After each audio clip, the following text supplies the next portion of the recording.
தமிழ்நாடு இல்லாமல் அதர் ஸ்டேட்டில் படிச்சுட்டு இல்லை ஃபாரினில் படிச்சுட்டு இப்போ இந்த எக்ஸாமை எழுத முடியுமா அப்படின்னு பார்க்கலாம்.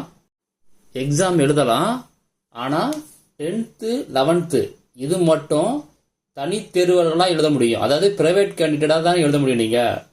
நீங்கள் அதர் ஸ்டேட்லேயோ இல்லை ஃபாரின்லேயோ படித்து அங்கே அரியர் வச்சுருந்தீங்க அப்படின்னா இங்கே அந்த அரியர் எக்ஸாம் எழுதுகிற மாதிரி எந்த டீட்டெயிலும் அவங்க கொடுக்கல. ஆனால் பிரைவேட் கேண்டிடேட்டாக 10th 11th நீங்கள் அப்ளை பண்ணலாம். அப்ளை பண்ணும்போது மைக்ரேஷன் சர்டிஃபிகேட், அதாவது இடம்பெயர்வு சான்றிதழ் அப்படின்னு ஒரு சர்டிஃபிகேட்டை நீங்கள் கூட அட்டாச் பண்ணணும். அது இல்லைன்னா அதுக்கு ஈக்குவலண்டாக சர்டிஃபிகேட் நீங்கள் ஏதாச்சும் சப்மிட் பண்ணணும். அப்ளை பண்ணுற கேண்டிடேட் இப்போ அதர் ஸ்டேட்லேயோ இல்லை ஃபாரின்லேயோ இருந்தீங்கன்னா எப்படி அப்ளை பண்ணுறது அப்படின்னு பார்க்கலாம். உங்களால் நேராக அப்ளை பண்ண முடியல அப்படின்னா உங்கள் ஃபேமிலி மெம்பரில் யாராவது ஒருத்தர் அப்ளை பண்ணலாம். ஆனால் அந்த எல்லா டாக்குமெண்ட்டையும் கொண்டு வரணும்.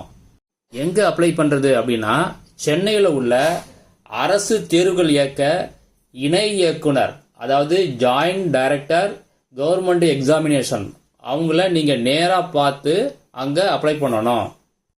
மறுபடியும் கிளியராக சொல்கிறேன், 10th 11th பிரைவேட் கேண்டிடேட் மட்டும்தான் இந்த மெத்தடில் அப்ளை பண்ண முடியும்.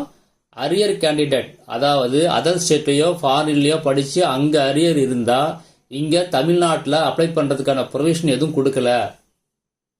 அப்படி அப்ளை பண்ணோம்னா உங்கள் ஏரியாவில் உள்ள டிஓ ஆஃபீஸில் கேளுங்க. அப்படி இல்லைன்னா சென்னையில் உள்ள டிஜிஓ ஆஃபீஸில் கேளுங்க. அப்படி அப்ளை பண்ணணும் அப்படின்னா உங்கள் ஏரியாவில் உள்ள டிஓ ஆஃபீஸில் கேளுங்க, இல்லை சென்னையில் உள்ள டிபிஐ ஆஃபீஸில் கேளுங்க.